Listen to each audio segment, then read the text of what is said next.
Today on Cranky Motorsports, we're working on the big block right here. We're doing paint, we're doing helicoils, we're drilling and tapping holes, and we're going to chase all the threads to make sure this thing assembles easily when I'm ready to put it in the truck. So join me if you will. Good afternoon, everybody, and welcome to another edition of Cranky Motorsports. Today is going to be a momentous day, I think, but today is the day that I'm going to start prepping this motor for paint. Maybe I'll get it painted in this video, maybe I won't. I think I will. But the things that I need to do to get it ready for paint, before I paint the heads and stuff, I have to fix this broken stud, which I'm dreading. I really don't want to try to drill that stud out, but I don't really have a choice. I might just clear coat the intake manifold. I don't know, I thought about painting it orange just to match the motor, but I don't really like the look of an all orange motor, even though I have chrome valve covers.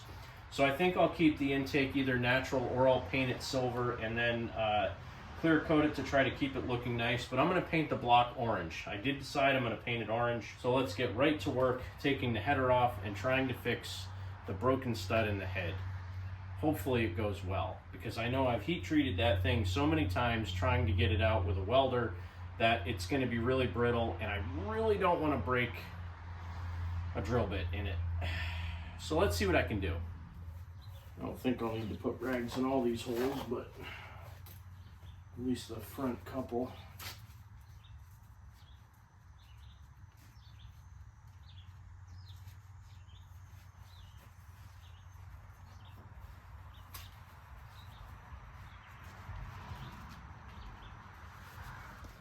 So this is what I'm working with right here. Obviously the stud was probably half an inch long when it originally broke off, and I tried unsuccessfully to weld about 5 nuts onto it to get it backed out, and it wouldn't back out.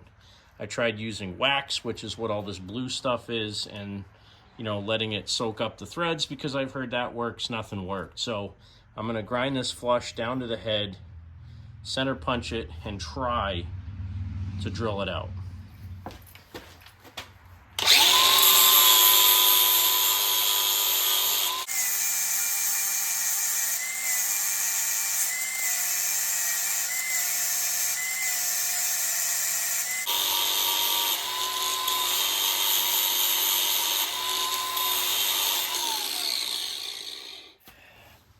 Pray for me, guys. I hate doing this.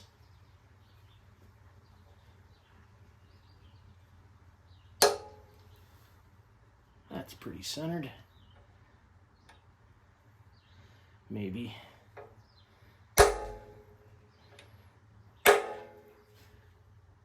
Not quite perfectly centered, but very close. This is the part that scares the crap out of me.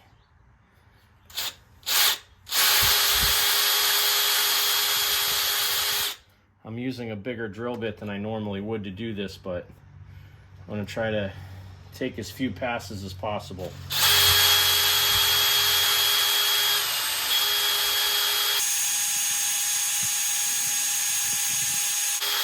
And the good thing is it is drilling out.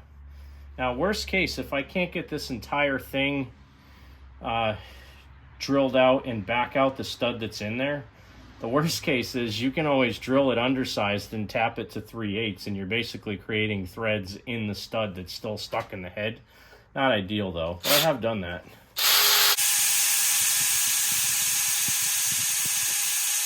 I got it drilled out to 3/16. I'm not perfectly centered on the hole.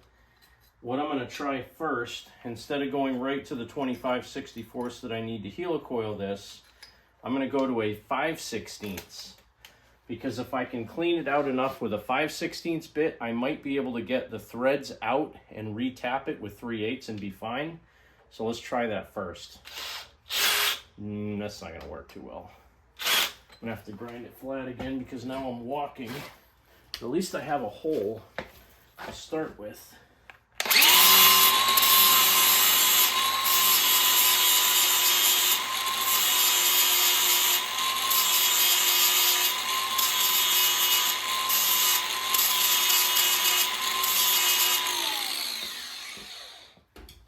Try again.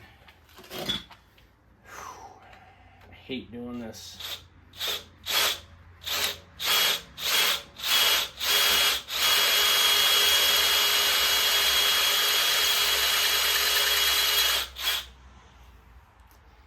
What I was kind of hoping is that that stud is going to thread in more. Then if I can get it to thread in, I can put a bolt extractor in it and get it to thread out. But seems like I might, I don't know, I might just be chewing up the threads in the head. Oop. Also don't want to tip my motor over.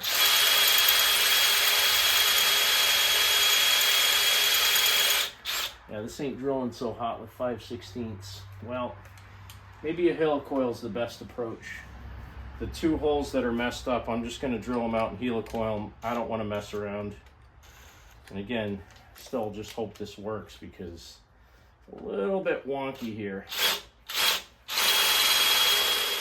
20 minutes later. Well, I found my OEM bolt extractor kit, and I'm going to start off using the 19/64 drill bit to see if I can open that hole up anymore, and if I can, then maybe I'll try a bolt extractor in there, see if I can get the remaining bits out. Oh man, that bit cut nice. Nice having a bit that's not all chewed up and dead. Oh!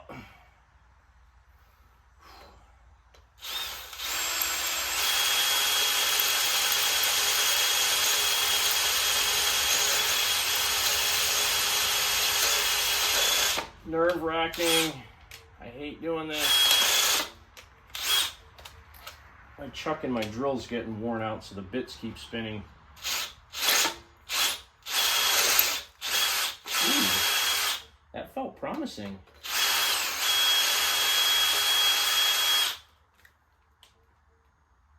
Wow, that took most of the crap out of there.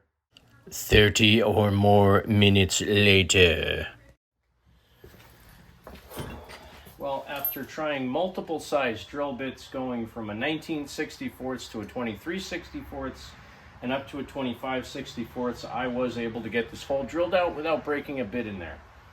Now, I have to try to tap it so that I can put a helicoil in it. And this is another nerve-wracking part because I'm trying to tap into cast iron and I don't really have a great tap holder. I'm going to go pretty slow here.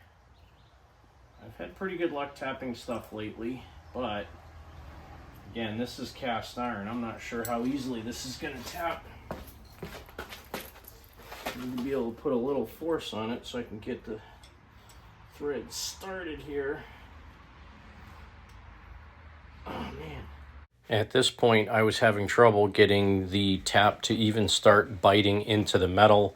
So what I ended out actually having to do was drill the holes out even more oversized. And I think it's because the frontmost exhaust bolt hole had been heated up so many times that the cast iron had actually been work hardened. And I had to drill through the hardened part of it to get to a softer part of the metal that I could even tap. The rearmost hole was actually a little bit easier to tap, but I did still have to start opening that hole up as well because somebody had previously taken that bolt out as well.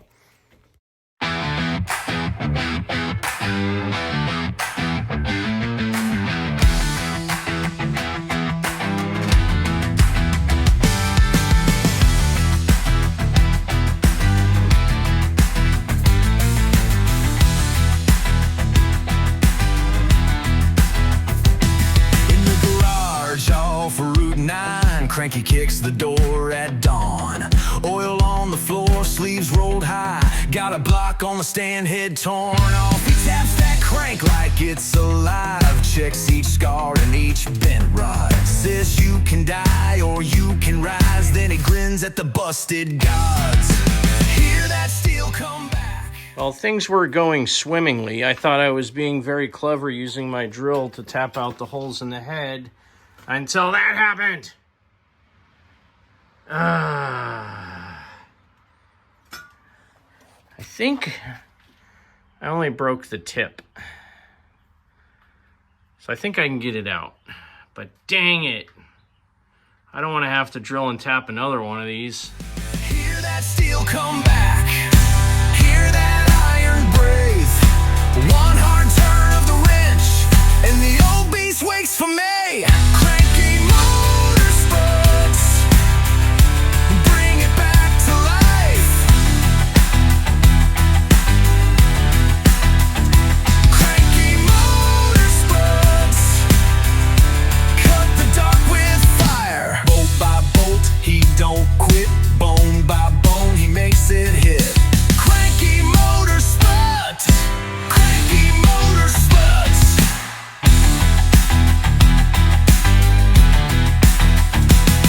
Piston stacked like silver teeth, camshaft lying in a tray. He wipes the grime with a ragged sleeve, and he talks to the engine bay. Been too long in pieces, son. Been too long with your heart in chains. Then the starter coughs, the valve slams shut, and the whole garage shakes with the rain. Hear that steel come back, hear that iron breathe. One hard turn of the wrench, and the old beast waits for me. Cranky motor spuds, bring it back to life. Cranky motors. Now the primer and paint I'm using on this is Rust-Oleum engine enamel. It's good to about 600 degrees. And I don't know why I thought 1 can of orange was going to be enough. Technically it covered the whole engine, but I'm not happy with 1 coat of paint on this engine, so I'm going to have to buy another can of this stuff and put another coat on the engine, which means it's going to have to wait all taped up for another day, which is perfectly fine because everything needs to dry anyway, because it's like 75 degrees and probably 75% humidity out here today. So not the best day to paint, but it's an engine. It's going to get oil on it. The paint's going to flake off eventually. I'm just trying to make it look good, so when I put it in the truck, somebody says, wow, that's a Craigslist rebuild engine right there. Because guess what? It is. So it's going to look good enough when it goes in the truck. You know, if you want a really good paint job, you really need to have the engine hot tank dipped and cleaned and get all the crud off of it and all the paint off of it. That's not me. I don't work that way. Takes too long, costs too much money, takes too much time. So I did my best job kind of cleaning all the loose flaky dirt off of it, wire brushing the whole thing to get all the flaky paint off, wiped the whole thing down with carburetor cleaner and lacquer thinner to get all the grease off of it, shot it with primer, and then gave it some good old engine enamel. Like I said, I am going to need another can of this because I do want to paint the water pump orange as well, and I want to give the whole engine another coat of paint. So 1 more can of paint, we'll fix all that stuff. Some of the annoying stuff I didn't think about when I was doing this. I probably should have painted it with the balancer off because I can't really get behind the balancer that well. Not a huge worry because, you know, if somebody pulls the balancer off and they see a black spot, big deal. Also, underneath the timing tab, there's probably going to be some black paint left there. But that just means that I have a great place to put a white marker on there so I can see where top dead center is. So I have a black spot with a white mark in it. I totally planned that. I'm going to patent that, by the way. Not really. The other thing I found a little bit annoying, I bought a Summit Racing dipstick for this, thinking, hey, all big block dipsticks are the same, right?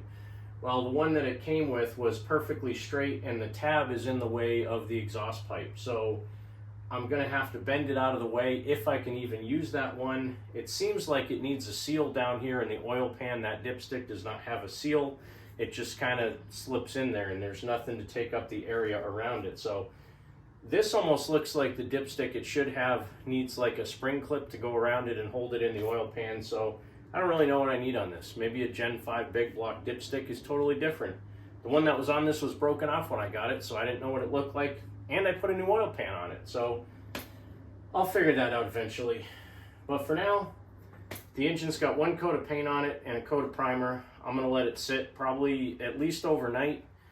Tomorrow I got a bunch of stuff going on, birthday parties and stuff, so I'm not going to be able to do any work on it really tomorrow unless I can get the paint very early in the morning, throw a coat of paint on it and let it sit and dry all day. But for right now, I'm just going to pull it back up to the back area over there, pull my tractors back in here and go inside and eat dinner because it's like 7 o'clock and I'm starting to get hungry. Thanks again for joining me on another edition of Cranky Motorsports. In this edition of cleaning, prepping, and painting my big block 454, I'm getting really close to being able to put this thing in the truck.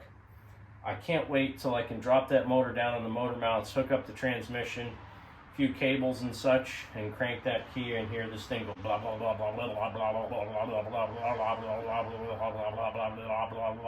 blah blah blah. Hopefully. So stay tuned for that. Thanks again for watching. Have a great day. Keep tractoring, keep trucking. God bless.